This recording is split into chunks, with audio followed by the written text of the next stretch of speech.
बहुत स्वागत है आप सभी का। आप देख रहे हैं द राजनीति का विशेष सेगमेंट खबर और विश्लेषण। मैं हूं जब्बार खान। दोस्तों, इस वक्त चुनाव आयोग एक ऐसी मुश्किल में फंसता हुआ दिख रहा है जिसको लेकर के शायद उसने सोचा नहीं था, जिसमें सबसे ज्यादा किसी की अगर फजीयत हो रही तो मुख्य चुनाव आयुक्त राजीव कुमार की। कहा जाता है दावा तब करना चाहिए जब अपनी बातों पर अडिग होना हो, जब आपके पास में पुख्ता प्रमाण हो। लगता है अब देखिए ना, महाराष्ट्र विधानसभा चुनाव में धांधली का जो आरोप विपक्ष की ओर से लगाया जा रहा था, उसके पक्ष में मुख्य चुनाव आयुक्त राजीव कुमार की अगुवाई वाले चुनाव आयोग ने जो जवाब दिया, उस जवाब के चक्रव्यूह में लगता है राजीव कुमार पर बुरी तरह से संकट घिर गया है। पूरी तरह वो फंस रहे हैं। कह सकते हैं रिटायरमेंट से पहले अपने ही बनाए गए जाल में, अपने ही बनाए गए शब्द जाल में फंस चुके हैं राजीव कुमार। और राजीव कुमार के लिए विपक्ष का सवाल का जवाब देना उलझी हुई गुत्थी साबित हो रहा है। शायद राजीव कुमार को यह समझ नहीं आ रहा होगा आखिर जवाब दें तो क्या जवाब दें। बॉम्बे हाई कोर्ट में महाराष्ट्र विधानसभा चुनाव के नतीजों को लेकर के एक याचिका दायर की गई। दायर याचिका में महाराष्ट्र विधानसभा चुनाव में शाम 6 बजे के बाद पड़े 76 लाख वोटरों पर संदेह जताया गया। इस पर बॉम्बे हाई कोर्ट ने केंद्रीय चुनाव आयोग, राज्य चुनाव आयोग 2 हफ्ते पहले जवाब देने के लिए नोटिस जारी किया। वंचित बहुजन आघाड़ी पार्टी के अध्यक्ष और बाबा साहब अंबेडकर के परपोते प्रकाश अंबेडकर ने याचिका दायर की थी। उन्होंने कोर्ट में तर्क दिया था कि पिछले विधानसभा चुनाव में शाम 6 बजे के बाद हुए मतदान के प्रतिशत और इस साल शाम 6 बजे के बाद हुए मतदान के प्रतिशत में बड़ा अंतर है। प्रकाश अंबेडकर ने हाईकोर्ट में कहा कि महाराष्ट्र विधानसभा चुनाव में महायुति की भारी जीत हुई। कुल 228 सीटों में से महायुति ने 230 से ज्यादा सीटें जीती। इस पर चुनाव आयोग का एक बयान आया कि बम्पर वोटिंग हुई। शाम 6 बजे के बाद 76 लाख वोट गिरे।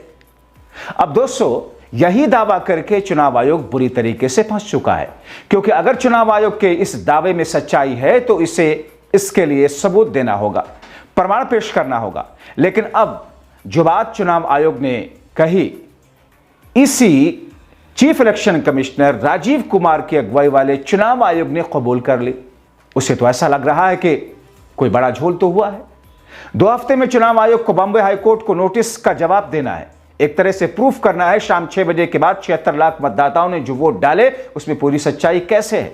लेकिन दोस्तों, चुनाव आयोग को अपने किए दावे को सच साबित करना जरूरी है, वरना हाईकोर्ट का चाबुक तो चलेगा। तो ऐसे में सवाल है, क्या chief election commissioner Rajeev Kumar के चुनाव आयोग के पास अपने किए दावे के पक्ष में कोई प्रमाण है, या फिर विपक्ष के वार से बचने के लिए तुक्के में यह कह दिया गया शाम 6 बजे के बाद 76 लाख वोट बढ़े।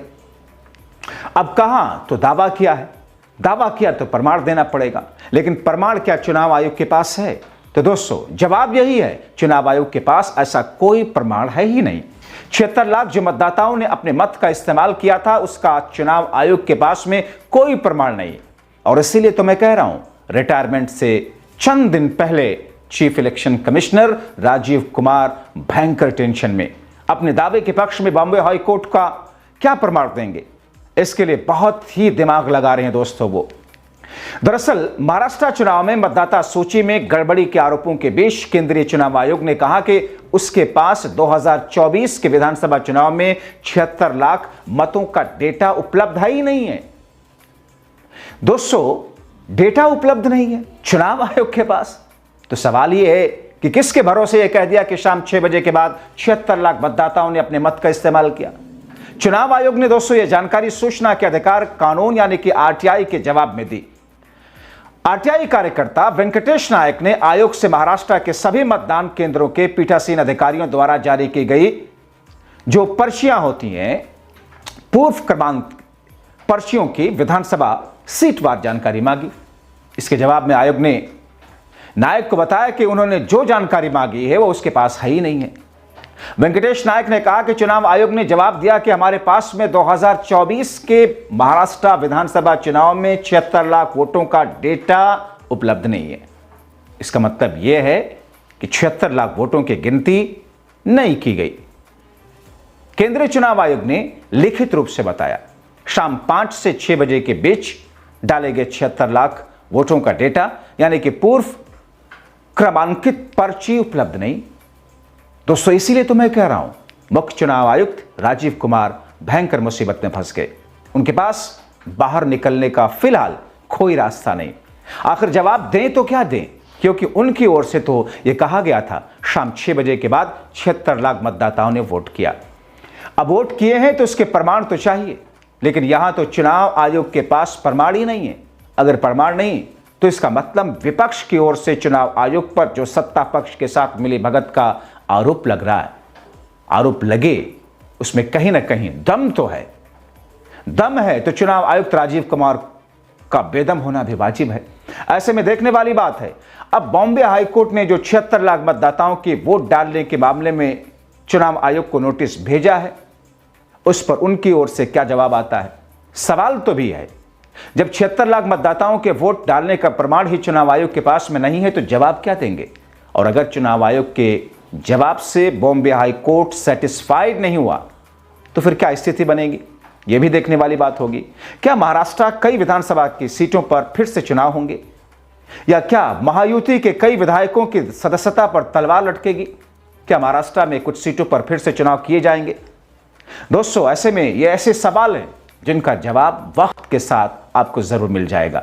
और दोस्तों जहां तक बात आरटीआई कार्यकर्ता वेंकटेश की है, दरअसल उन्होंने जो आरटीआई दाखिल की थी उसका आधार यह है कि किसी भी मतदान केंद्र पर 5 बजे के बाद से या 5 बजे तक मतदान की प्रक्रिया होती है, लेकिन ढेर सारे लोग जो आ जाते हैं 5 बजे तक, उनको वोट करने का अधिकार होता है। और दरअसल यहीं पर चोरी करने का आरोप लगाया जा रहा है, क्योंकि गाइडलाइन है कि जितने लोग आए 5 बजे तक उनको वोट डलवाया जाएगा। तो ऐसे में उनको स्लिप दी जाती है, पर्ची दी जाती है, और उस पर्ची के आधार पर काउंटिंग हो जाती है कितने लोग हैं जो 5 बजे के बाद सेंटर में आए वोट करने के लिए।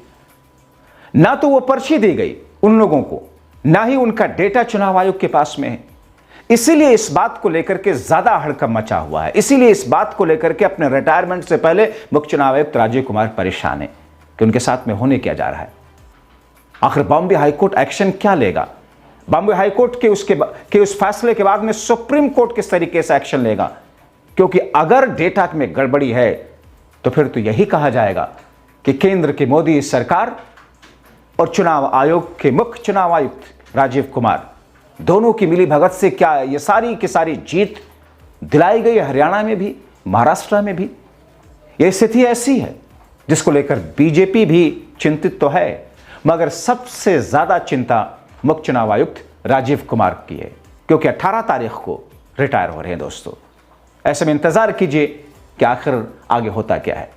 बहुत शुक्रिया।